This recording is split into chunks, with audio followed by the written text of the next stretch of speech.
Boa noite, tá me ouvindo bem? Estou ouvindo, sim. E o senhor está me ouvindo? Tô ouvindo. Você é o André, né? Que eu Sim. conversei no WhatsApp? Sim, Perfeito. meu nome é André, eu sou membro da Academia MBL, que é uma... Academia MBL é um programa de treinamento para a formação de lideranças políticas. E, no caso, a minha equipe é a equipe Minotauros do Dever, como podemos ver aqui no nome da minha conta do Instagram, que estou usando. E Sim, sim, eu.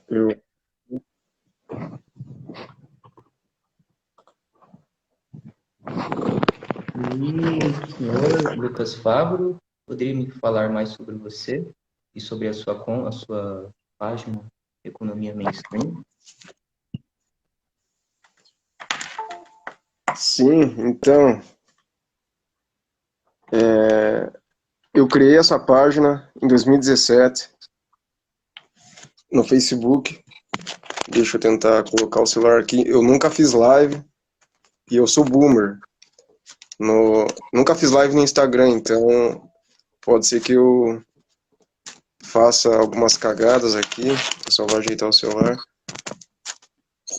Eu acabei de baixar, para você ter uma ideia, o Instagram aqui no celular, eu nem tinha ele, porque quem mexe no Instagram da conta não sou eu. Ah, É entendi. uma colaboradora, é a Carol. Então, deixa eu pegar aqui. A gente criou em 2017. Inicialmente eu tive a ideia, e depois veio comigo junto o Alex Damasio, que é o criador da Liberais Antilibertários, que é uma outra página do Facebook. Uhum. E a nossa ideia é a seguinte: para falar da economia mainstream, eu preciso inicialmente dar uma introdução sobre os liberais antilibertários, porque a gente vem numa pegada mais ou menos parecida. A liberais antilibertários, como o nome já sugere, é um grupo de pessoas liberais que estavam cansadas das merdas que os libertários falavam na internet e resolveram contestar e fazer meme com os caras e tudo mais. E geralmente esse pessoal libertário é pessoal adolescente da internet que, por um motivo nobre, por buscar conhecimento, acabou buscando estudar economia e política e tudo mais pela internet, só que muitas vezes o conhecimento que essa pessoa obteve não foi um conhecimento correto, digamos assim, é um pseudo-conhecimento, um conhecimento recheado de falácias e coisas erradas e conceitos errados e assim por diante. Hum. E esse pessoal estava produzindo muito e o número deles na internet estava crescendo muito. E a gente pensou o seguinte: não, vamos criar uma página de economia para tentar rebater alguns dos argumentos desses caras, desse pessoal, mostrando como funciona o conhecimento científico acadêmico de economia. Claro, eu não sou um acadêmico profissional, na verdade, eu estou no mestrado de economia ainda, então eu estou iniciando ainda nesse ramo. O Alex também, ele é um autodidata da área e tudo mais, porém, a gente estava percebendo que esse pessoal adolescente da internet, que gostava de, sei lá, de Miss Brasil, de ideias radicais, muitas vezes anarcocapitalistas e assim por diante, eles tinham a boa intenção de tentar estudar o assunto e tudo mais, porém, eles acabavam sofrendo muito do efeito do Dunning-Kruger. Não sei se você sabe o que é a ideia de que a pessoa ela estuda um pouquinho o assunto, ela já pensa que sabe muito sobre o assunto, entendeu? E aí, conforme ela vai estudando mais ela percebe o quão pouco ela sabe. Porque até então ela não tem o conhecimento suficiente nem para saber que ela não tem o conhecimento suficiente, entendeu? E ó, o pessoal já está mandando pergunta, eu já respondo. Mas aí a gente falou, velho, vamos tentar dar uma organizada aqui, passar o conhecimento da academia da parte da economia. Não que a gente seja experts nesse assunto, porém a gente, na medida do possível, tenta estudar o assunto, se dedica no assunto e tenta passar isso aos demais. Então foi assim que surgiu em 2017, e aí a gente foi crescendo no Facebook, até que em 2020 a gente criou um site, graças ao Matheus Dias, um cara super gente boa, que ajudou muito a gente. Ele que bancou o nome do site e tudo mais. Então, aí a gente colocou a maioria dos textos que a gente tinha criado ao longo desses 3 anos do Facebook no site, e agora estão a mais de 170 textos. A gente está também com um podcast agora, que a gente começou recentemente, tem um pessoal muito bom fazendo podcast, dedicado ao podcast. Que mais? Clube do Livro, todo domingo a gente se reúne para falar sobre um livro. Agora a gente vai começar o Pure Economics, do Banerjee, da do Flow, que ganharam o Prêmio Nobel de 2019. A gente recém terminou de ler o livro do Paul Bairoch, que desfaz alguns mitos econômicos da história econômica, enfim. E assim a gente está indo tentando compartilhar, estudar e compartilhar na medida do possível o conhecimento da economia que a gente vem obtendo. Acho que isso resume um pouco do que é o Economia Mainstream. Tem uma galera muito boa lá, muito, muito boa, muito dedicada. Então esse projeto só tende a crescer cada vez mais. Muito bom. Eu, pessoalmente, acompanho essa página, Economia Mainstream, já há um bom tempo já, e o Liberais Antilibertários também. O primeiro contato que eu pessoalmente tive com a economia foi, inclusive, através da escola austríaca, né, das páginas como essa, Instituto Mises Brasil e outras. E conforme eu ia Sim, a maioria. É, Eu também, para você ter uma ideia, quase todo mundo que se interessa por economia ou se torna um marxista, que na verdade já vem desde a escola, desde o colégio, sendo inculcado na mente pelo professor de geografia ou da história, o marxismo e tudo mais, acaba caindo nessa via, só que o marxismo não está tão forte na internet.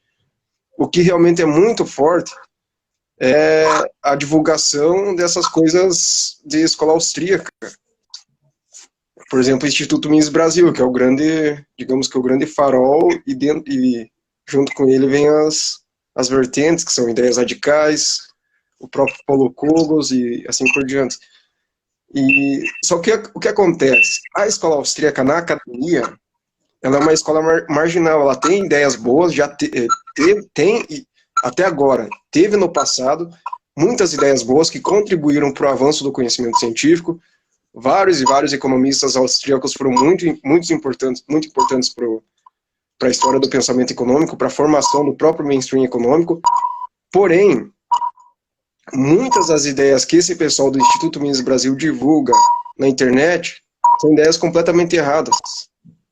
Assim, ideias sem nenhum sentido, entendeu?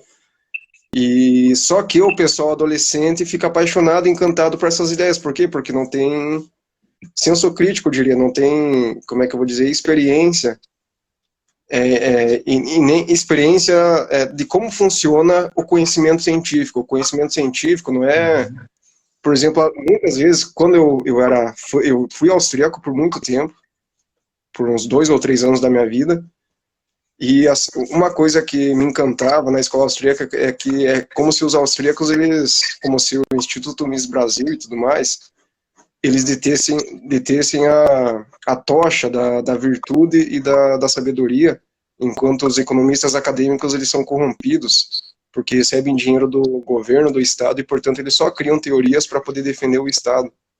Uhum. Tem essa meio que da conspiração, entendeu? Na verdade é uma mentalidade meio conspiracionista que tem nesse pessoal. Não em todos, mas em grande parte.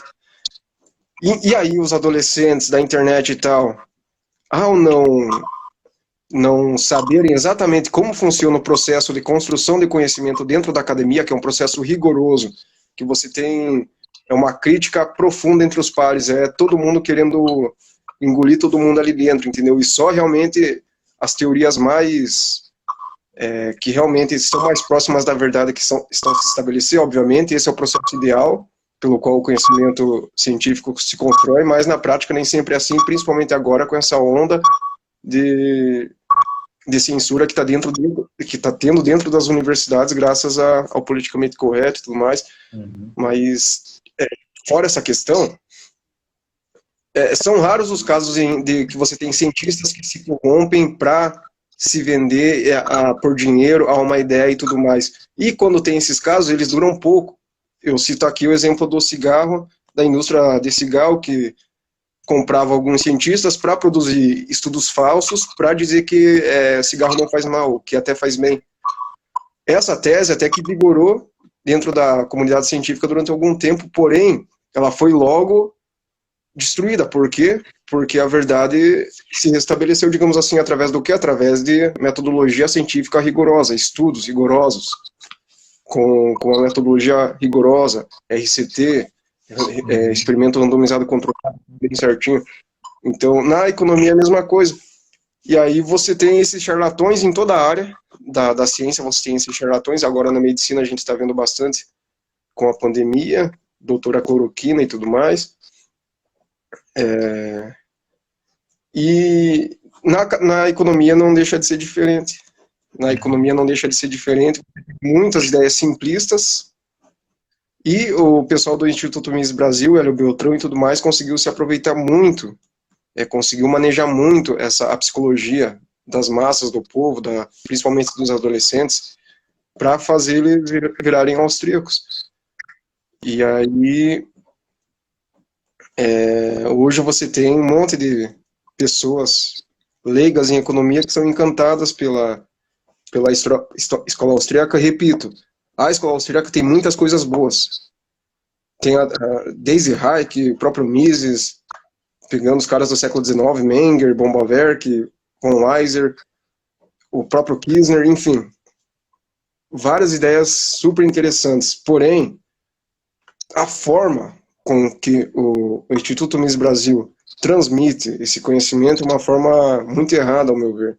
Eles fazem mais mal do que bem para a divulgação de conhecimento econômico. Porque, como eu falei, eles pintam muito os vilões, entendeu? E isso é uma teoria conspiratória, prejudicial para o debate público. Chega de falar.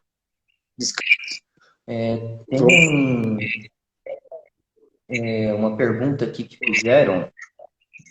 Dinan Live perguntou: austríaco igual a liberal? Então, qual seria a principal diferença entre o pensamento liberal, de maneira geral, e os austríacos da escola austríaca? Qual seria a principal diferença na sua visão? Tem uma diferença gigantesca, porque a escola austríaca é uma teoria econômica. E a economia, pelo menos a princípio, ela deve lidar com questões positivas da realidade, sem julgamento de valor nenhum. Então, a economia, a teoria econômica, a escola, e todas as teorias, todas as escolas dentro dela, então a escola austríaca, a escola de Chicago, a escola disso, a escola daquilo, keynesiana, marxista, a princípio, deveriam lidar com questões puramente positivas e não fazer nenhum julgamento de valor. Então, uma coisa é a escola austríaca dentro da economia. Outra coisa é o liberalismo, porque o liberalismo se trata de uma filosofia política. E tem uma questão normativa envolvida. Uma questão de juízo de valores. E, por exemplo, a desigualdade. Importa ou não importa? Que é isso que a gente vai debater hoje nessa live. Não importa, importa, não sei o quê. Aí vem as teorias de construção de uma filosofia política robusta. Por exemplo, aí podemos citar a teoria do John Rawls, a teoria do Robert Nozick, teorias de filosofia política. Então, o que acontece? A escola austríaca, a maioria das teorias dela favorecem a não intervenção governamental. Dizem que a riqueza da sociedade ou a renda da sociedade vai aumentar se você tiver pouca ou nenhuma intervenção governamental. Logo, o que a escola austríaca diz é que se você tem como valor a riqueza da sociedade, o aumento, a prosperidade da renda, a prosperidade da sociedade, o aumento da renda da sociedade, você precisa favorecer uma pouca intervenção governamental. Logo, o ideal é que você seja liberal. Por isso que a maioria das pessoas que são austríacas são liberais. Mas o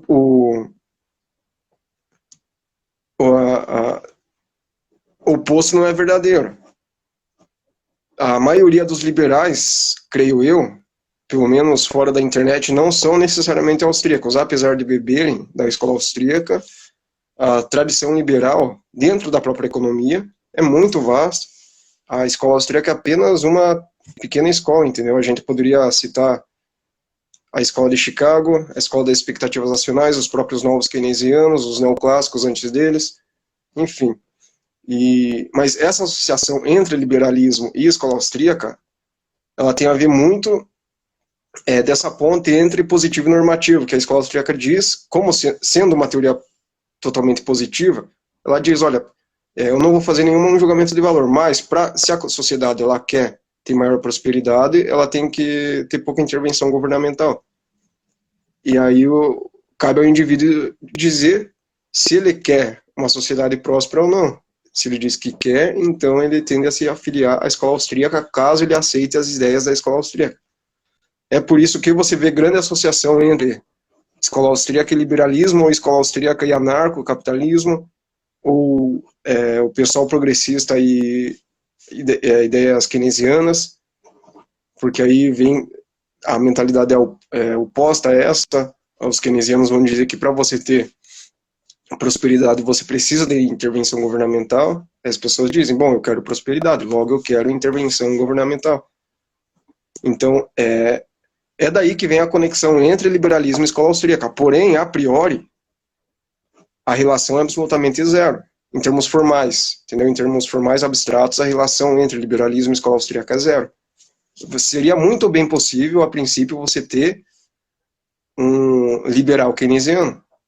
Nada impede, em termos formais, de que exista isso. Apesar de que, em termos psicológicos e sociais, é raro você encontrar pessoas desse tipo. Isso, se não impossível.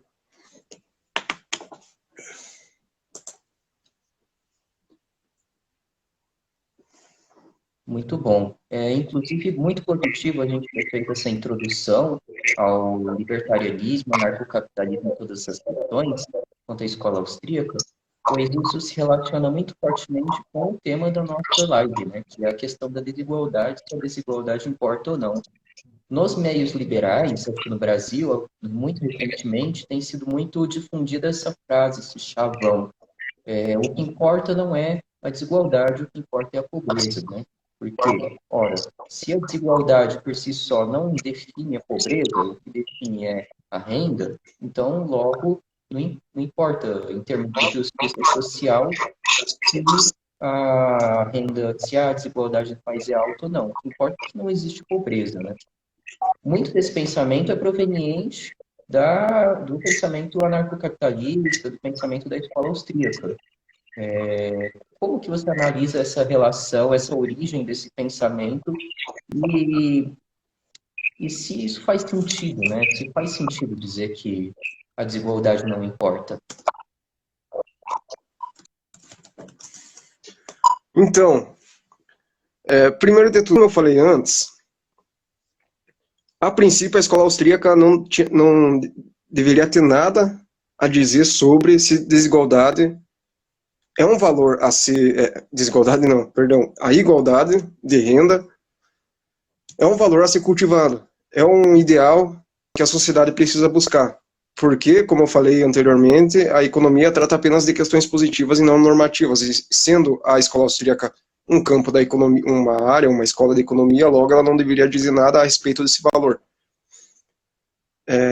E outra coisa também, que eu gostaria de pontuar rapidinho, pelo que eu estudei e venho estudando de escola austríaca, a princípio também não existe nada, ou praticamente nada, que diga que a busca de uma sociedade menos desigual caso você tenha uma sociedade muito desigual, a busca de uma sociedade menos desigual desfavoreça o crescimento. Entendeu? O máximo que você tem são raciocínios assim, só que sem muito aprofundamento. O que é uma coisa meio comum dentro desses divulgadores da escola austríaca. Mas, vamos lá. Desigualdade importa ou não importa? Aí depende dos seus valores. E aí, como eu citei anteriormente, você pode aderir, por exemplo, ao pensamento do John Rawls, que ele formalizou em 1971 no livro Uma Teoria da Justiça, que diz o seguinte: sim, desigualdade importa, e nós, enquanto sociedade, mediante a política, devemos nos preocuparmos principalmente com a renda dos menos favorecidos dentro da sociedade. Aí ele faz aquele experimento mental do véu da ignorância, dizendo que se caso você não soubesse o lugar que você ocuparia na sociedade, o que você escolheria? Você escolheria, provavelmente, que os mais pobres tivessem as melhores condições de vida. Antes dele já veio John Harsanyi, que foi prêmio Nobel em 94 de economia, já esboçou também essa ideia, dizendo, não, a gente precisa tentar maximizar a menor utilidade da sociedade, ou seja, fazer um operador maximin, enfim.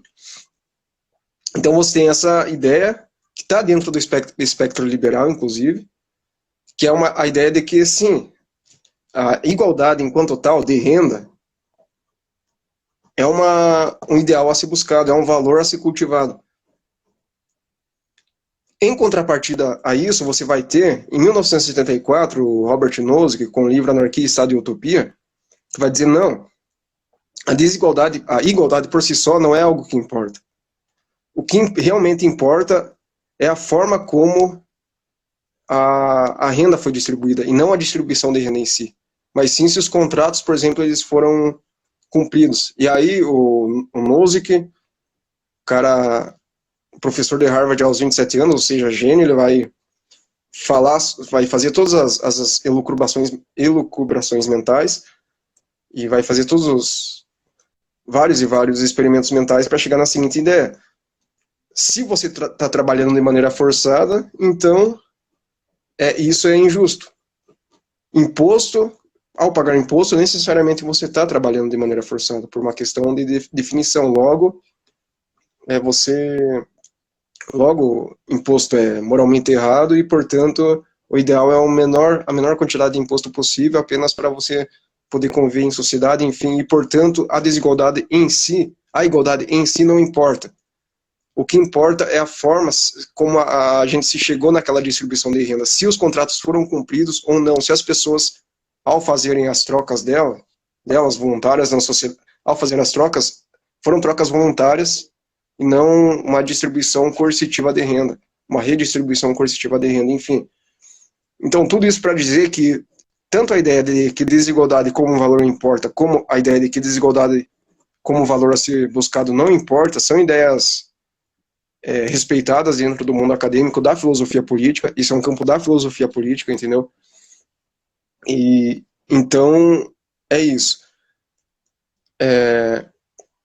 A questão é a seguinte: eu acho esse debate, se desigualdade importa ou não importa, um debate meio vão, apenas uma coisa que gera ruído no debate, porque no fim das contas o que eu percebo é que tanto aquelas pessoas sérias que querem realmente fazer um debate propositivo, que dizem que desigualdade importa, como por exemplo a Tabata Amaral, que é parte da esquerda que sabe fazer conta, ou você tem lá o Kim Kataguiri, que é parte da direita mais lúcida, que diz, não, desigualdade não importa, o que importa é a pobreza, é acabar com a pobreza, não mirar na desigualdade.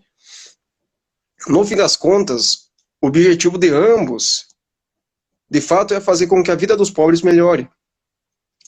Entendeu? Ou seja, eles têm toda uma fraseologia diferente, porém com um objetivo igual. E dado esse objetivo, ok, vamos melhorar a vida dos pobres. Aí vem a pergunta, como? Por que vem essa pergunta? Porque os recursos são escassos. Então você não pode fazer com o mesmo recurso tudo que você quiser. Logo, você precisa dar prioridades aos recursos da sociedade. Logo, como que a gente vai melhorar a vida dos pobres? E aí que vem todo o debate dos corporativistas contra os verdadeiramente que querem ver um Brasil melhor. E aí tem a CLP, por exemplo, que é o Centro de Lideranças Públicas, que criou um documento com estudos certinho dizendo quais PLs, se a Câmara aprovasse, se o Congresso aprovasse, o quanto que isso faria o Brasil crescer, entendeu? Quais são as PLs que a gente deve priorizar? PL do saneamento, da reforma administrativa, disso, daquilo. Enfim, essa é uma questão técnica. É uma questão técnica, e no fim das contas, esse tema abstrato de se desigualdade importa ou não importa, é uma coisa muito que deve ficar num pano de fundo, porque o objetivo geral, que é um objetivo nobre, é melhorar a vida dos menos favorecidos, melhorar a vida dos pobres. Porém, não para por aí. A economia, a ciência econômica, ela tem coisa lá a respeito da desigualdade. Porque, assim, antigamente, nos anos 40, 50, 60, a gente pensava que desigualdade era até bom para o crescimento econômico. Porque é necessário um certo acúmulo de capital para você ter investimento, e esse acúmulo de capital é gerado através da desigualdade. Então você vai ter lá, por exemplo, o Caldor, em 1957, dizendo: desigualdade é importante para o crescimento econômico, porque é com a desigualdade que vem o acúmulo de capital. Por quê? Porque os mais ricos têm uma propensão marginal a poupar maior que os pobres. E a poupança, ela gera o investimento. O investimento gera capital físico, que gera o crescimento de longo prazo da economia. Então, você vai ter todas essas ideias. Você vai ter também um modelo que foi formalizado pelo Barro em 2000, que diz o seguinte: não, a desigualdade também é importante porque é necessário um capital inicial para você iniciar um empreendimento, um negócio, alguma coisa, e além disso é necessário poupança para você poder se educar e para você ter capital humano. E o capital humano gera crescimento. E a abertura de negócios também gera crescimento econômico. Logo, desigualdade é boa para o crescimento econômico. Porém, acontece o seguinte: a partir dos anos 80, 90, com a nova economia política, que foi feita por nomes como Pagion ou Alesina, enfim, foi descoberto que, na verdade, esses argumentos são meio simplistas e o buraco é mais embaixo. O buraco é mais embaixo, e foi descoberto que, através de estudos econométricos robustos, de dados em painel, várias décadas, vários países, enfim, foi descoberto que essa relação não é tão simplista e, pelo contrário, o dilema entre crescimento e desigualdade é falso. Não existe dilema, pelo menos não na maioria dos casos. A queda na desigualdade aumenta o crescimento. Então você vai ter o estudo do Agion, da Eva Carol e da Garcia Penhalosa, no Journal of Economic Literature, em 1999, que vai fazer um grande compilado das pesquisas que foram feitas e vai meio que sedimentar essa nova ideia. E aí, a partir disso, estudo atrás de estudo em economia vai surgindo, mostrando como não há dilema entre desigualdade e crescimento. Um estudo muito famoso foi feito pelo FMI em 2015, que diz o seguinte: mostra que se a renda dos 20% mais ricos do país aumenta 1 ponto percentual, a fatia que eles recebem da renda total. Então, se a fatia que eles recebem da renda total dos 20% mais ricos aumenta em 1 ponto percentual, 5 anos depois, a economia vai crescer 0,8 menos do que ela cresceria caso isso não tivesse acontecido. Ou seja, aumentou a desigualdade, diminuiu o crescimento futuro da economia. Entendeu? Por outro lado, se os 20% mais pobres do país aumentam em 1 ponto percentual a fatia que eles ganham da renda nacional total, do produto nacional total, dali 5 anos, o país vai crescer 0,38 mais do que cresceria. Ou seja, não há dilema entre crescimento e desigualdade. Pelo contrário, é uma correlação positiva. Perdão, entre igualdade. No caso, desigualdade e crescimento é uma correlação negativa. Se você diminui a desigualdade, a tendência é que haja um maior crescimento econômico futuro. E aí, existem vários estudos nessa parte. Então, por exemplo, muitos liberais gostam de dizer, não, o importante é a igualdade de oportunidade, e não igualdade na chegada, ou seja, o importante é na saída e não na chegada, ou seja, não igualdade de renda. De resultado. Ok, Né? perfeito. Oi? Igualdade de oportunidades de um lado e igualdade de resultados do outro, né? Isso. Sim, claro, é importante a igualdade de oportunidade. A maioria das pessoas vai concordar que o mais importante é a igualdade de oportunidade, não a igualdade no resultado.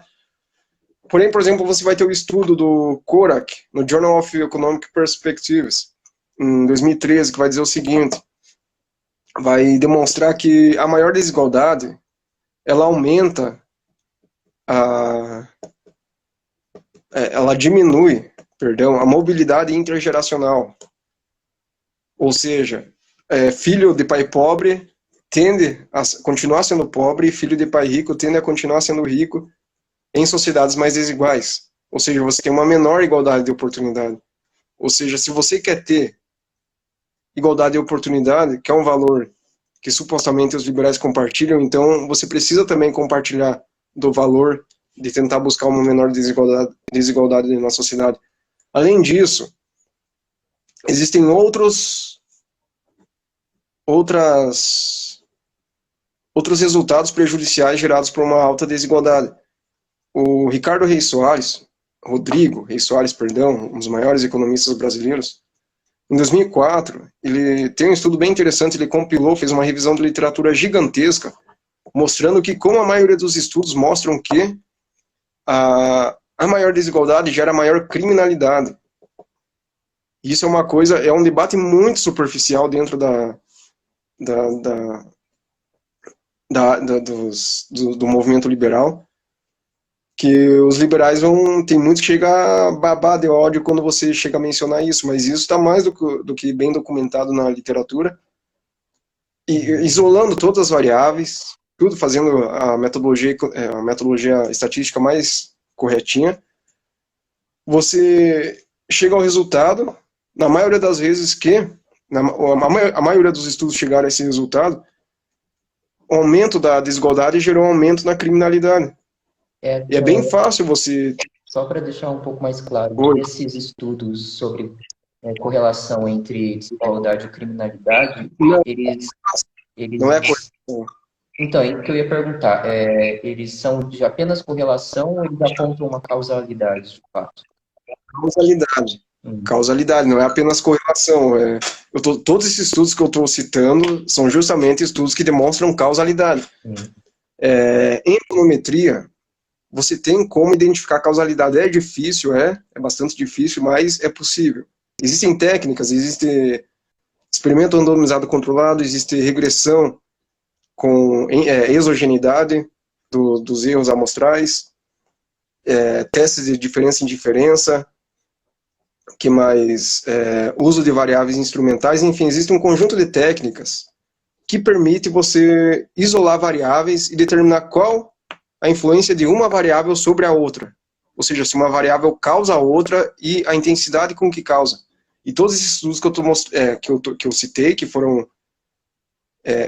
nessa questão da criminalidade, eu citei o estudo do Rodrigo Reis Soares, que saiu em 2004 no Journal of Development Economics, que ele faz um compilado de vários estudos que mostram a causação de desigualdade sobre criminalidade. Ou seja, pega duas sociedades, pega uma sociedade, e aí é basicamente o seguinte, pega uma sociedade e faz duas linhas do tempo. Em uma, digamos que você deixa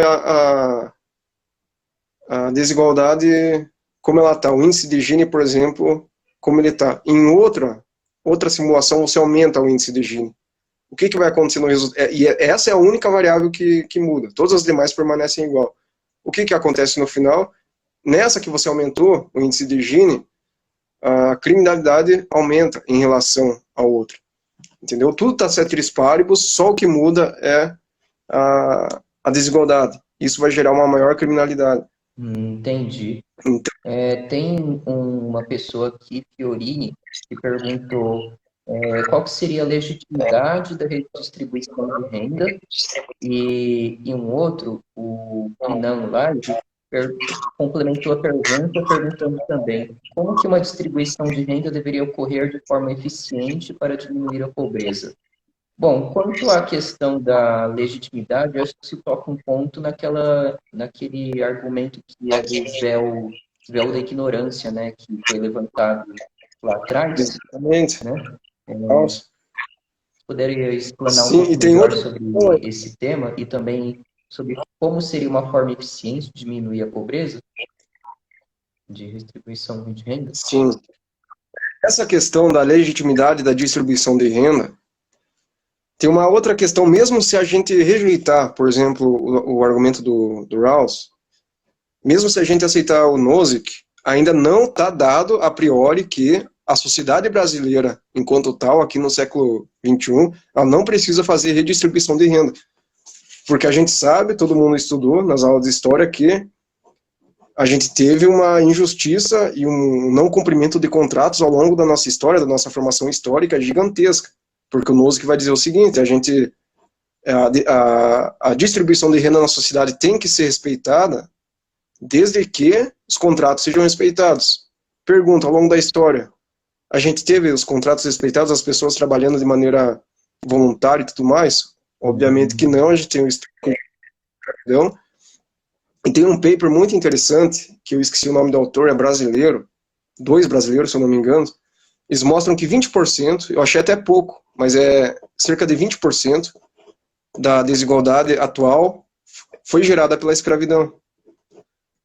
Então, não é como se a gente viva numa sociedade perfeita e chega um bandido e diga, não, eu quero redistribuir a renda daqui para cá, tudo mais. Não, a sociedade brasileira, ela está embasada em injustiças estruturais gigantescas. E aí vem a questão da justiça social. E aí vem todo um debate jurídico de direito que, enfim, eu não quero entrar. Mas, então, mesmo se a gente aceitar a teoria do Nozick, a gente tem que fazer um novo malabarismo para rejeitar a ideia de que a gente deve fazer redistribuição de renda como uma forma de justiça social. E respondendo à segunda pergunta, existem várias formas. Eu não sou um especialista nessa área de como você melhorar a eficiência da distribuição de renda. Existem muitas pessoas muito mais capacitadas do que eu para falar sobre isso, professores consagrados. Por exemplo, eu vou citar aqui 2 nomes de professores super consagrados que trabalham há décadas na área.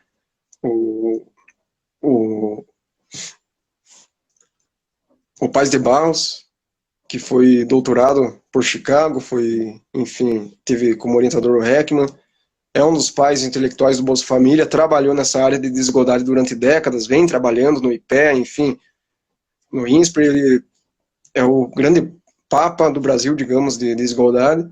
Tem o Naércio Menezes Filho, que é professor da USP e do INSPER, também tem excelentes trabalhos nessa área. Ele era um colunista no Valor Econômico, não sei se ele é ainda, mas enfim, ele tem textos nessa área, e eles, com certeza, eles teriam respostas muito melhores do que eu de como você ter uma alocação eficiente de recursos para você gerar desigualdade de renda, para você gerar menor desigualdade de renda. Só que, assim, coisas que nós sabemos, que é consenso praticamente entre os economistas. É muito melhor você dar dinheiro diretamente para o pobre do que você dar uma mercadoria para ele. Então é muito melhor você ter um programa como Bolsa Família, que dá dinheiro sob determinadas condições, como, por exemplo, os filhos têm que se vacinar, têm que se matricular na escola e tudo mais. Então, distribuição de renda condicionada é muito melhor do que você dar leite para o pobre, dar pão ou dar arroz, enfim, porque, enfim, existem muitos e muitos problemas com essa questão da mercadoria, desde o Estado ele tem que ser empreendedor, ele tem que comprar, tem que fazer a licitação com a empresa que vende arroz, aí você vai ter corrupção no meio e tudo mais, e na ponta você chega, no fim das contas, o pobre ele, seria muito melhor para ele se ele usasse aquele dinheiro que foi dado para ele em forma de arroz, se ele usasse, por exemplo, para comprar absorvente para a filha dele, entendeu? Estou dando um exemplo aqui. Então, as pessoas em geral, e obviamente os pobres inclusos, eles sabem muito melhor o que fazer com os recursos que lhes são dados em forma de dinheiro do que se fossem dadas mercadorias diretamente. Então, fazer transferência de renda condicionada é uma excelente forma de fazer distribuição de renda e de diminuir a igualdade. Outra excelente forma é educação de qualidade na base. Muito importante você ter uma educação de qualidade, e no Brasil, o que a gente tem? A gente tem uma mobilidade intergeracional muito baixa, e isso é em grande parte devido à nossa péssima educação das escolas públicas. Porque enquanto o filho de rico vai estudar em uma escola particular boa, que pode competir a nível mundial com os demais estudantes, o filho do pobre vai estudar numa escola destruída, sem cadeira para sentar, sem material didático, professor mal qualificado, mal remunerado, poucos incentivos para dar aula, professor também teve mal qualificado, não teve uma boa educação para se tornar professor, enfim, vários problemas, e não à toa a gente segue persistentemente nos últimos lugares do PISA, nas provas que são feitas de 2 em 2 anos, se eu não me engano. Então, essa questão de como melhorar a educação é uma questão muito importante para o Brasil, e um dos motivos pelos quais é muito importante é justamente para melhorar a distribuição de renda e gerar igualdade de oportunidade no nosso país. Tem mais uma pergunta que eu queria fazer que se relaciona um pouco com uma pergunta que foi feita aqui no chat. Fiorini perguntou se existe alguma externalidade explícita da desigualdade para a qual podemos apontar como uma forma de justificar, de favorecer o argumento por uma redistribuição de renda. E aí a pergunta que eu ia fazer em seguida era justamente isso: quais que seriam os impactos econômicos, né? Você já tinha citado alguns há algum tempo atrás, mas quais que seriam os impactos econômicos e também no ambiente político e institucional do excesso de desigualdade? Então, como eu já falei anteriormente, os impactos econômicos é da desigualdade que você falou, né? Então, os impactos econômicos já diz, alguns deles. Grande criminalidade, que está relacionada com a economia, menor mobilidade intergeracional, menor crescimento de renda. Você tem também vários estudos que mostram como maior desigualdade gera uma espécie de armadilha da pobreza entre os pobres, porque os pobres vão permanecer sem educação, com pouca educação e com pouca saúde, e portanto a produtividade deles vai ser baixa, portanto o salário deles vai ser baixo, eles vão permanecer na armadilha da pobreza. E uma coisa que eu queria trazer aqui é como a ideia de que desigualdade não importa no contexto brasileiro é uma ideia que fere a aritmética básica.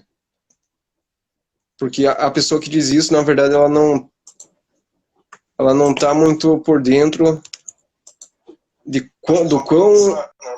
Opa, espera. Eu só estou vendo aqui rapidinho, passando o link para um pessoal, o link da nossa live. Espera rapidinho, um minutinho só. Tá ok. Eu vou passar.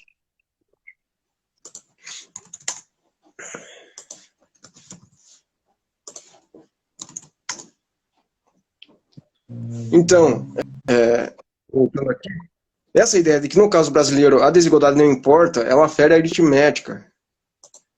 Porque se a gente fazer um experimento mental, um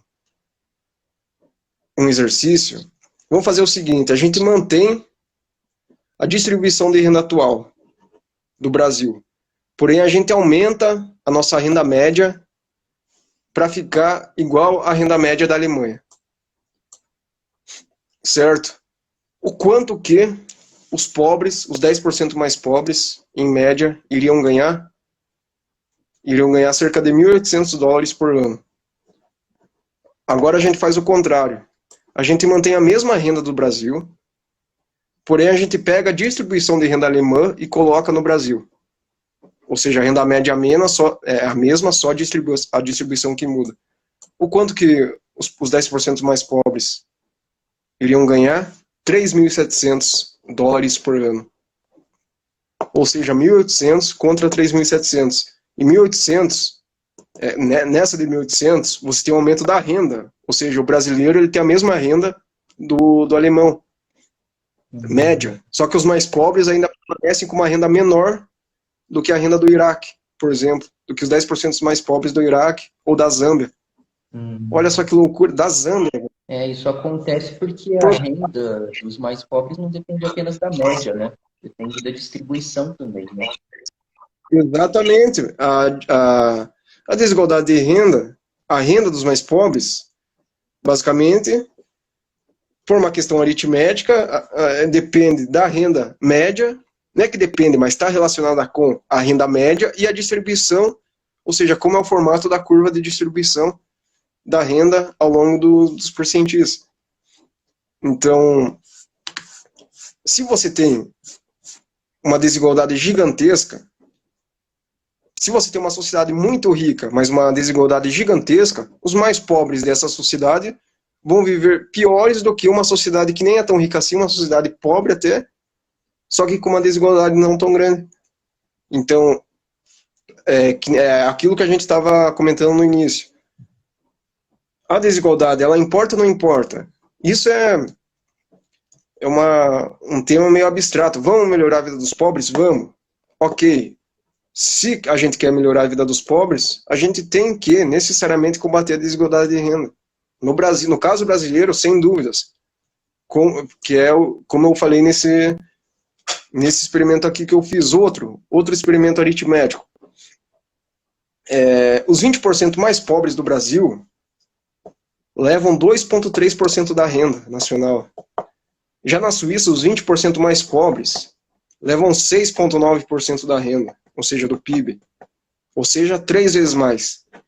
Isso quer dizer que os 20% mais pobres do Brasil, para terem a mesma renda dos 20% mais pobres da Suíça, o Brasil precisa ter 3 vezes mais renda que a Suíça, ou seja, o PIB brasileiro tem que ser 3 vezes maior per capita. O PIB per capita brasileiro tem que ser 3 vezes maior que o PIB per capita suíço.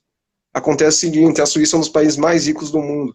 Tem um dos PIBs per capita maiores do mundo. Acho que se a gente excluir os países exportadores de petróleo, Emirados Árabes Unidos, Catar e tudo mais, acho que a Suíça fica em terceiro, se eu não me engano, ou segundo, enfim, só perde para a Noruega e acho que para Luxemburgo, que é uma terra de banqueiros. Então, percebe como você você faz um pecado contra a aritmética, se você quer dizer que desigualdade, no caso brasileiro, não importa, você está basicamente dizendo que para os mais pobres do Brasil terem o mesmo nível de renda dos mais pobres da Suíça, a renda média brasileira tem que aumentar 3 vezes mais do que a renda suíça atual. Sendo que os suíços são os caras mais ricos do mundo, velho, atualmente. Então, a pessoa que diz isso, ela não está muito por dentro da questão aritmética da coisa. Além de que, essa questão, desigualdade não importa, pobreza importa, ela ficou muito famosa, essa colocação, essa frase, com Milton Friedman, nos anos 70, 60, 70, só que a gente tem que analisar o contexto daquela época. Primeiro, você tinha uma propaganda, você tinha a Guerra Fria. Os Estados Unidos e a União Soviética estavam na Guerra Fria e você tinha, supostamente, aqueles ideais abstratos dos Estados Unidos em prol dos valores da liberdade e a União Soviética em prol dos valores da igualdade da sociedade. E você tem o quê? Você tem a sociedade americana próspera, crescendo muito naquela época, e a sociedade soviética decadente. Você, como um liberal, naquela época, vendo aquilo, é óbvio que você vai tender a, em contraposição a esse discurso esquerdista, sindicalista muito forte nos anos 60, 70 nos Estados Unidos, você vai dizer, não, velho, isso está errado, o que importa é a pobreza e não a desigualdade. Olha como a gente vem prosperando, os mais pobres vem melhorando de vida e tudo mais. Acontece o seguinte, desde os anos 70, desde do final dos anos 70, os mais pobres, a renda deles vem aumentando cada vez menos, enquanto a renda dos ricos está explodindo cada vez mais. De modo que, em 1970, os mais pobres, eles tinham 4% do PIB. Acho que os 10% mais pobres, não, 20%, os 20% mais pobres abocanhavam 4% do PIB norte-americano. Hoje eles abocanham quanto? Pegam quanto? 1,7%. Muito menos, ou seja, a desigualdade nos Estados Unidos vem aumentando. Isso é uma... Por que vem aumentando? Muito provavelmente não é por causa da tese do Piketty, de acúmulo do capital, porque é maior que G e tudo mais, muito provavelmente é porque os trabalhos qualificados estão pagando salários cada vez maiores, então você está tendo um gap, um vão gigantesco entre trabalho não qualificado, essas pessoas estão, os trabalhadores de trabalho não qualificado, baixo capital humano, baixa educação, estão se deteriorando, estão entrando no vício das drogas, opioides e tudo mais, você tem uma epidemia de opioides nos Estados Unidos agora entre os pobres. E, por outro lado, trabalhadores cosmopolitas, educados nas melhores universidades norte-americanas, da costa leste e oeste e tudo mais, vem se educando cada vez mais e vem ganhando cada vez mais. Por quê? Porque o trabalho qualificado, em relação ao trabalho não qualificado, está aumentando cada vez mais. Isso está levando ao aumento da desigualdade da renda nos países desenvolvidos. Então, ainda nesse contexto, numa mudança de 30 anos, 30 a 40 anos, em que a renda média dos mais pobres saiu de 4% para 1,7%, você continuar dizendo que desigualdade não importa, a pessoa ficou congelada no tempo. Eu creio que nem o próprio Milton Friedman aceitaria mais, pelo menos com tanta facilidade, aquilo que ele disse nos anos 70, porque o contexto era completamente diferente, entendeu? Entendi.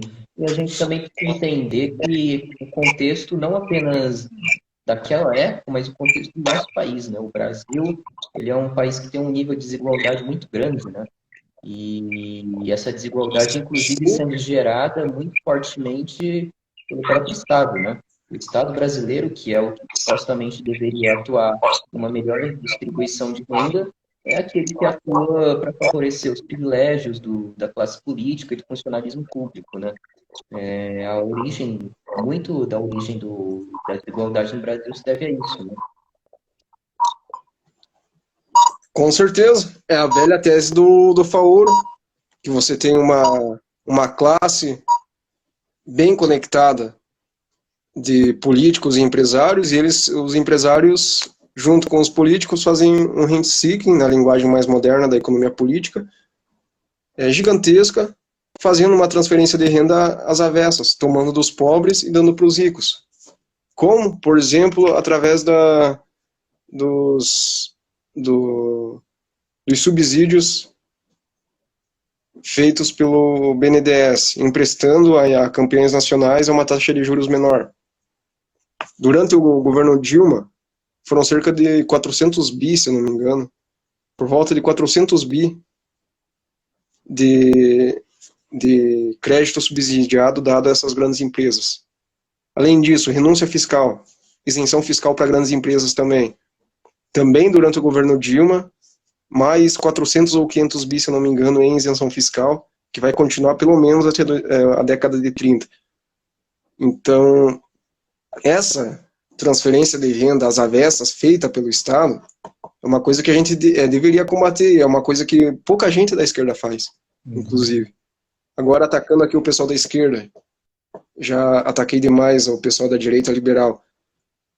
O pessoal da esquerda diz, ok, vamos combater a desigualdade e tudo mais, mas poucos são aqueles que têm noção de como fazer para combater a desigualdade. Muitos vão ser a favor de privilégios. Por exemplo, olha o tanto de pessoas da esquerda que foram contra a reforma da Previdência, olha o tanto que a Tabata apanhou com votando sim na reforma da Previdência, sendo que a Previdência é uma das formas de transferência de renda de pobre para rico mais perversas que tem.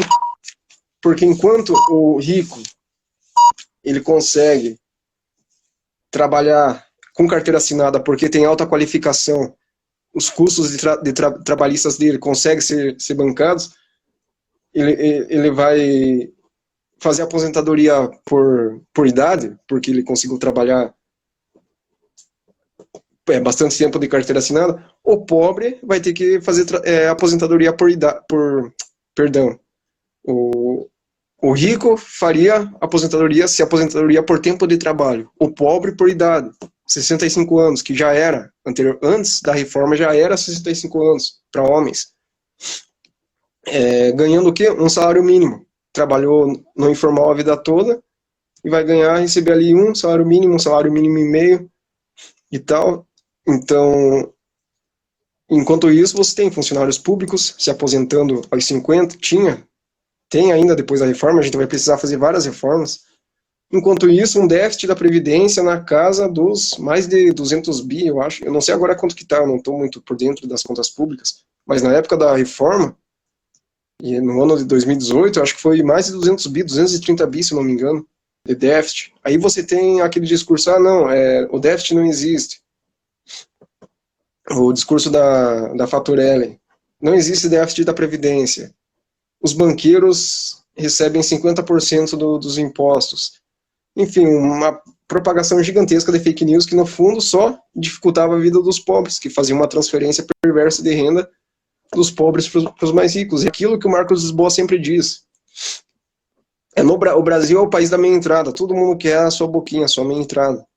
Então, todo mundo quer o privilégio. Vamos fazer reforma? Vamos. Mas desde que não toque nos meus interesses, nos meus privilégios.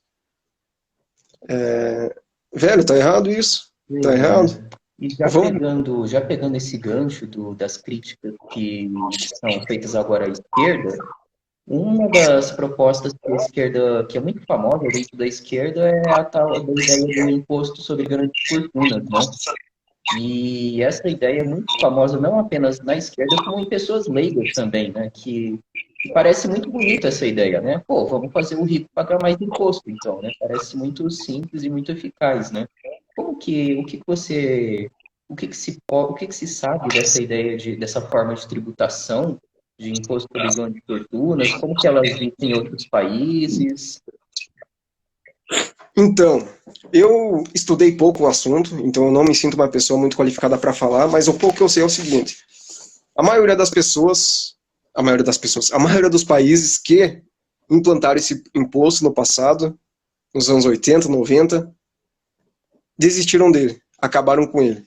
Por quê? Porque eles viram que esse imposto dava mais prejuízos do que benefícios. Por quê? Primeiro ponto, arrecada muito pouco. Imposto sobre grande fortuna arrecada muito pouco. E acho que é 2% dos impostos totais coletados, enfim. Segundo ponto, aí é um problema gigantesco de contabilidade de você, porque imposto sobre grande fortuna é imposto sobre riqueza, sobre patrimônio, não sobre renda. Aí você tem que definir o que é riqueza. Como você vai valorar o patrimônio, como você vai precificar o patrimônio para colocar um imposto em cima dele. Traz muito mais malefícios do que benefícios, como, por exemplo, os investimentos saem do país e a riqueza sai do país. O pessoal não vai, os ricos não vão querer mais constituir patrimônio dentro do seu país, vão sair, vão ir para países que tem uma carga tributária menor e que, de preferência, não possuem grande fortuna. Então, esse é o grande malefício, e os benefícios quais são? Marginais. Porque, como eu falei anteriormente, o percentual da arrecadação tributária total arrecadada com IGF, Imposto sobre Grande Fortuna, é mínimo, pequeno, 2 ou 3% da arrecadação total. Então, traz mais malefícios do que benefícios, aparentemente. Também tem o problema da contabilidade, como você vai contabilizar o que qual o valor da grande fortuna, qual o valor do patrimônio. Então, o imposto sobre patrimônio, em geral, é muito ruim, e é melhor você você tributar a renda gerada pela sua riqueza do que a riqueza em si. A renda gerada pelo seu patrimônio do que o patrimônio em si. Porque em economia existe a diferença entre riqueza e renda.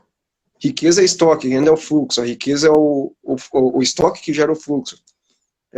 Os leigos em economia não têm muita noção disso, mas é uma separação que é necessária de ser feita dentro da economia. E assim, imposto sobre patrimônio, e o imposto sobre grandes fortunas cai aqui, e imposto sobre lucros, por exemplo, sobre lucros corporativos e tudo mais, agora está em voga, o pessoal da esquerda quer colocar imposto sobre lucros e dividendos e tudo mais. Esses dois impostos arrecadam muito pouco nos países mais organizados do mundo, com assistência social, estado de bem-estar social gigantesco. Por exemplo, Alemanha, Dinamarca, Suécia, os escandinavos, enfim. Em geral, esses dois impostos juntos, imposto sobre patrimônio e imposto sobre lucro, arrecada em geral 7, 8% da arrecadação total do país. O grosso da arrecadação vem de duas fontes, imposto sobre renda e imposto sobre consumo. Esse é o grosso da arrecadação dos países organizados, os países que deram certo. Mas boa parte do pessoal da esquerda não tem noção disso, não senta a bunda na cadeira e não estuda como funciona o sistema tributário dos países que deram certo. E querem, por uma questão de justiça, uma questão de não, vamos matar bilionário, vamos guilhotinar eles, fazer eles sofrerem e vamos tomar a riqueza deles. Cara, isso é completamente irracional. E quer taxar lucro? Beleza, vamos taxar lucro, vamos, mas faça isso tendo em mente que isso não é uma panaceia, não vai resolver o problema do déficit fiscal que você tem no Estado brasileiro, não vai contribuir em quase nada. Se você quer realmente fazer uma reforma tributária, implante o IVA, faz um imposto horizontal de consumo que não distorça os preços relativos, que não faça com que seja mais lucrativo você produzir em um determinado estado, fabricar um bem em um determinado estado e não no outro, só porque aquele estado te dá isenções fiscais. Enfim, fazer com que o sistema de preço realmente funcione e que a empresa, ao abrir em determinado local, ela faça porque realmente seja mais produtivo você abrir naquele local. E não porque você vai ter uma cunha fiscal menor que vai te permitir uma lucratividade maior. Então, o grande segredo no imposto sobre consumo é você gerar um imposto sobre consumo que não seja distorsivo, que não distorça o sistema de preço, ou seja, horizontal para todas as cadeias produtivas, ao estilo IVA, de valor agregado das cadeias, ou seja, você paga o imposto descontando do que você comprou anteriormente, enfim, da cadeia produtiva anterior, e imposto sobre renda progressivo, beleza, um imposto progressivo para você ter distribuição de renda e tal. Então é assim que funciona, funciona de maneira organizada nos países que deram certo, e não essa loucura de taxar grandes fortunas, taxar rico, taxar lucro, que isso vai ser uma panaceia que vai resolver todos os problemas do Brasil. Não.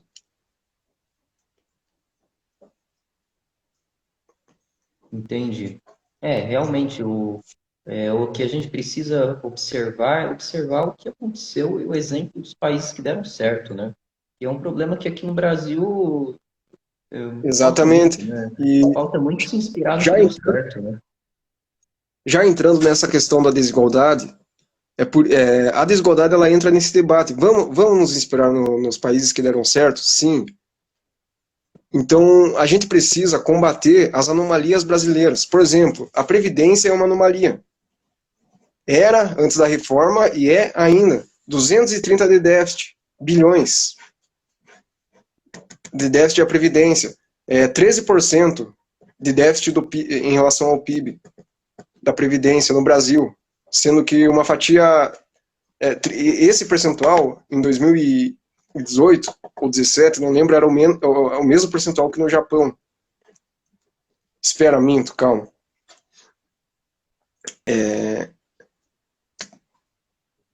Não é 13% de déficit, tô errado. ou será que é 13% de déficit? Eu não lembro se é no PIB.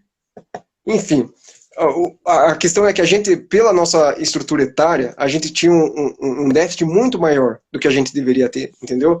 Porque o déficit que a gente tinha, os países mais idosos tinham, só que eles tinham 3 vezes mais idosos do que a gente. Então tá muito errado isso. Previdência muito errado. Outra coisa muito errada, educação. Por quê? Porque a gente está consistentemente nos últimos lugares do PISA, sendo que a gente investe acima da média. Considerando o país da OCDE, considerando países latinos, a gente investe acima da média, a gente investe cerca de 5 a 6% do PIB, né, em educação. A média é 4,5, 4,5, 5. Então a gente não investe pouco em educação. Isso, gasto, neoliberais, obrigado por dizer gasto, não déficit. 3% de gasto da Previdência. Eu estava em dúvida se era gasto ou se era déficit. 3% do gasto do PIB em Previdência. O mesmo percentual que o Japão, só que lá eles têm 3 vezes mais velhos. 3 vezes... O percentual de velhos é 3 vezes maior de idosos que aqui. Mas, então, retomando, educação também é uma anomalia da nossa parte em relação aos países que deram certo. E outra coisa que também é uma anomalia é a desigualdade. Porque, por exemplo, o nosso índice Gini, quanto que é? É por volta de 0,52, 0,53, enfim. Caiu bastante, caiu bastante desde 2001, a partir de 2013 estabilizou e vem aumentando desde então, desde a crise de 2015 e 2016. A gente é um dos países mais desiguais do mundo no índice Gini. Por quê? Devido a todo o nosso histórico de escravidão, devido a todo o nosso histórico de anos, décadas com inflação alta, persistente, e a gente sabe muito bem que a inflação alta ela é muito pior para os pobres do que para os ricos, graças a toda a nossa sociedade de rent-seeking, de concessão de subsídio para campanhas nacionais. Isso não vem do governo Dilma, vem do Geisel, antes dele, Kubitschek, assim por diante. Então, todo esse conjunto de políticas, escravidão, inflação, a gente não educou a nossa população ao longo do século XX. Isso é uma coisa muito ruim que aconteceu no nosso país, que a gente, ao invés de investir na educação, tentar educar os pobres, a gente colocou dinheiro para construir Brasília, por exemplo, ou para, sei lá, fazer indústria de campeão nacional, tentar desenvolver mais um setor industrial, e dar errado ainda no fim das contas. Enfim, a gente colocou dinheiro ao longo da nossa história, do nosso país, em coisas muito erradas. E esse acúmulo de coisas erradas fez com que a gente hoje seja uma anomalia completa no quesito de desigualdade, nos países mais desiguais do mundo. Vamos ser um país normal? Vamos ser um país para tentar ir no rumo que dá certo? Vamos. Então vamos tentar combater a desigualdade, vamos tentar não ter uma desigualdade tão anormal que essa que a gente tem, que é acima de 0,5 do PIB.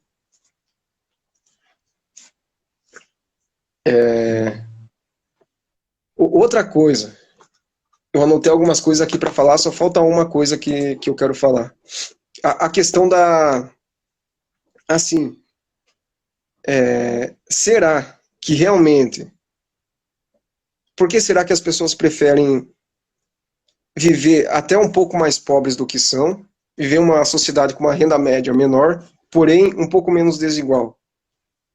Eu, por exemplo, prefiro, por exemplo, preferiria, caso eu tivesse a opção, morar em uma Alemanha da vida, que tem uma renda menor do que os Estados Unidos, porém uma igualdade maior, do que nos Estados Unidos, que tem uma renda média maior, porém mais desigual. Em geral, as pessoas preferem viver uma sociedade com uma igualdade material maior e uma renda em compensação menor. Por quê? Eu acho que um dos motivos passa pela questão sociobiológica, pelo nosso passado evolutivo. A gente não gosta de injustiças, porque a gente evoluiu filogeneticamente para não gostar de injustiças. E a gente vê, de um lado, pessoas ricas, morando em condomínio de luxo, andando de carrão e tudo mais. Do outro, favelinhas, pessoas que não têm saneamento básico, não tem nada. É óbvio que a pessoa, qualquer pessoa vai achar, velho, tem algo errado com isso. E por que eu desconfio que essa seja uma questão sociobiológica, que tem a ver com o nosso passado evolutivo? Porque até mesmo crianças de 3 anos de idade têm uma aversão à desigualdade. Existem estudos em psicologia mostrando que crianças de 3 anos de idade se comportam, não gostam de desigualdade. Acho que tem um desconforto quando percebem desigualdade em relação a ela e em relação aos demais. Então, parece que está no nosso código genético, inclusive, essa preocupação com a desigualdade. Óbvio, não é uma questão determinista da biologia, mas eu acho que parte é sim explicado pela biologia. Então, se a gente for avaliar as coisas como elas realmente são, o mundo como ele realmente é, a gente tem que levar em consideração que no mundo as pessoas se preocupam com a desigualdade em partes por causa do nosso passado filogenético. Entendeu? E a gente tem que levar isso em consideração na hora de fazer política pública. Você diz, não, é sim melhor uma sociedade em que você tem todo mundo rico, só que o mais rico tem 1 bilhão, o menos rico, perdão, por exemplo, tem 1 bilhão de reais, e o mais rico tem sei lá, 1 quinquilhão de reais. Será que essa sociedade realmente é preferida? Uma sociedade, por exemplo, com índice de Gini de, sei lá, 0,8, só que com uma renda per capita de 80 mil dólares por ano, em poder de compra de 2010, por exemplo, sendo que os Estados Unidos é 53. Será que é preferido 53 mil dólares por ano? Será que é preferido viver uma sociedade com 80 mil dólares por ano, só que com um índice de Gini 80 mil dólares PIB per capita, médio, renda média 80 mil dólares por ano, índice de Gini de 0,8. Será que é melhor viver numa sociedade dessa, ou será que é melhor viver numa sociedade com renda per capita de, sei lá, 40 mil dólares por ano, ou seja, metade, só que índice de Gini de 0,30, por exemplo, que é um índice de Gini razoável? Eu, sinceramente, prefiro viver na segunda sociedade. Para mim, é uma sociedade mais harmônica, que eu gostaria de viver, que é uma sociedade que eu me sinto mais confortável dentro dela. E eu acho que parte da explicação disso tem a ver com a questão evolutiva do ser humano, que ao longo do nosso passado evolutivo, como caçador-coletor, a gente não gostava de ver desigualdades muito grandes, materiais, entre as pessoas. E porque isso a gente pensava que poderia ser, por exemplo, uma questão de injustiça, que aquela pessoa poderia estar roubando. Inclusive é por isso que a gente tem muita desconfiança ainda em relação a milionários e bilionários. Não que os bilionários sejam santinhos. Muitos, obviamente, obtiveram a renda deles através de corrupção, rent-seeking e tudo mais. Mas eu acho que essa é uma boa explicação do porquê as pessoas, em geral, elas têm nojinho. Eu tenho também, então, nojinho de pessoas muito ricas e querem combater a desigualdade a todo custo e chegam a propor coisas, do ponto de vista econômico, absurdas, como imposto sobre grandes fortunas. Pois é, muito bom, né? Interessante esses estudos sociobiológicos. Mas isso seria tema para outra live, né? Pois bem, Sim, e com outra já pessoa, faz... porque eu também, Oi? com outra pessoa mais entendida do assunto, porque eu não, Pois é. é só eu vi poucos estudos mostrando isso, e estudos em macacos também. Tem um vídeo bem famoso lá do macaquinho que recebe uma fruta pior que a do outro, e aí ele fica puto com os pesquisadores. Não sei se você já viu aquele vídeo. Enfim, Eu isso já ouvi mostra que falar. a preocupação com a desigualdade, a revolta contra a desigualdade, é uma coisa, filogeneticamente falando, muito antiga na nossa espécie e nos nossos ancestrais, entendeu? Ou seja, não é algo que a pessoa que se preocupa com desigualdade, eu vejo muitas pessoas dizendo, elas são invejosas com os ricos, pessoal da direita mais brucutu. Os caras dizem isso, velho. Inclusive tem o livro do Mises, que eu acho um dos piores livros que eu já li na minha vida, particularmente, que é, como é que é o nome do livro? A Mentalidade Anticapitalista, que ele diz, basicamente, todos os argumentos contra o capitalismo estão assentados na inveja. Velho, isso é... Não tem nem o que dizer, cara. Claro, existem argumentos péssimos contra o capitalismo e muitos deles estão, sim, assentados na inveja. Mas não quer dizer que todos estejam. Existem argumentos extremamente refinados que pessoas que não têm a menor ambição material fazem contra o capitalismo e não está assentado na inveja. Pois é, muito bom. Já faz mais de uma hora que a gente está aqui na live, então vamos encerrando. Muito obrigado, Lucas Fávaro, do canal Economia Mainstream. Pessoal, sigam a página dele, conteúdo excelente, de muito boa qualidade, conteúdo técnico, com muita fundamentação em artigo científico. Economia Mainstream, Mainstream, com M-A-I-N. Eles têm conta no Facebook e no Instagram. Sigam eles. Sigam também as páginas parceiras, como a Liberais Antilibertários. Zac Zululu perguntando se pode fazer uma pergunta ainda. Se for alguma coisa rápida, fácil de responder. Sim, claro. E sigam as páginas parceiras também, Liberais Antilibertários e o Neoliberais, que apareceu aí no chat há algum tempo atrás. Isso, Economia Mainstream, ele postou aí no chat. Bom, o Zac Zulu vai fazer pergunta ou não? Se for demorar para fazer perguntas, já vamos encerrando, hein? Bom, é isso então. Muito obrigado, Lucas. E sigam também a Minotauros do Dever, nossa página aqui da Academia MBL.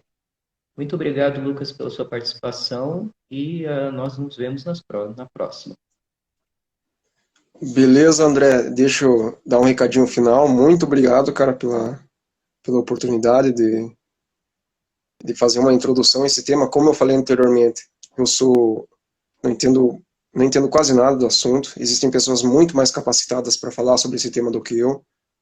Eu citei os dois grandes, como é que eu vou dizer, panteões da área, que são Ricardo Paes de Barros e Naércio Menezes Filho, mas tem mais, tem um cara que eu curto muito, é o Márcio França, que ele é colunista da Folha, doutor pela USP, se não me engano, e ele escreve bastante sobre desigualdade racial e como isso impacta na desigualdade de renda, enfim. Enfim, existem pessoas muito feras. Eu nem sequer trabalho na área, apesar de que eu acho que minha dissertação vai ser nessa área, e eu pretendo futuramente trabalhar nessa área. Eu só expus aquilo que creio que é meio que um consenso dentro da economia mainstream, dentro da economia ortodoxa. Esse dilema que era posto antigamente entre crescimento e desigualdade não existe, pelo menos não na maioria dos casos. A desigualdade social ela gera muitos problemas econômicos nocivos, desestabilização econômica, a menor investimento. Eu citei estudos aqui, vem mais um que me vem à cabeça, do Alesina, em 97, que mostra como grande desigualdade causa baixo investimento econômico. Enfim, então, esse dilema não existe. A gente tem que parar de ficar nesse debate raso, superficial entre desigualdade importa, desigualdade não importa.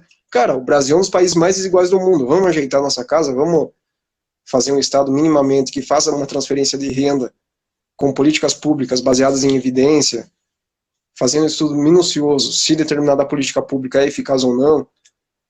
Enfim, a gente tem uma agenda gigantesca para fazer no país e ficar nesse debate da internet que muitos liberais e libertários ficam, enfim, de não estudar os estudos empíricos, de já dizer a priori, fazer uma elucubração teórica, mental, pensar, não, a transferência de renda, ela diminui o incentivo ao pobre trabalhar. Sim, isso é um vetor que deve ser considerado, teórico, mas existem várias outras variáveis que devem ser consideradas. Por exemplo, maior transferência de renda para os pobres melhora a produtividade delas, logo aumenta o salário delas, e elas têm incentivo a trabalhar porque agora elas estão comendo, ao invés de não estar comendo. Mas eu já estou me estendendo aqui. Por fim, eu vou fazer a divulgação do nosso site. Entre no nosso site, principalmente, que é a Economia Mainstream. Só procurar no Google, Economia Mainstream, vai aparecer lá. Tem mais de 170 textos no nosso site. A gente tem um podcast, a gente tem o Clube do Livro. Entre no nosso Clube do Livro, reuniões semanais, todo domingo. E eu não estou sozinho nesse projeto. Eu sou, digamos que, o coordenador, mas tem muita pessoa muito boa que está aqui contribuindo nele. E eu espero que eu tenha passado um pouco da mensagem da visão geral que a economia mainstream tem sobre esse tema. É isso, obrigado, André, mais uma vez. E é isso.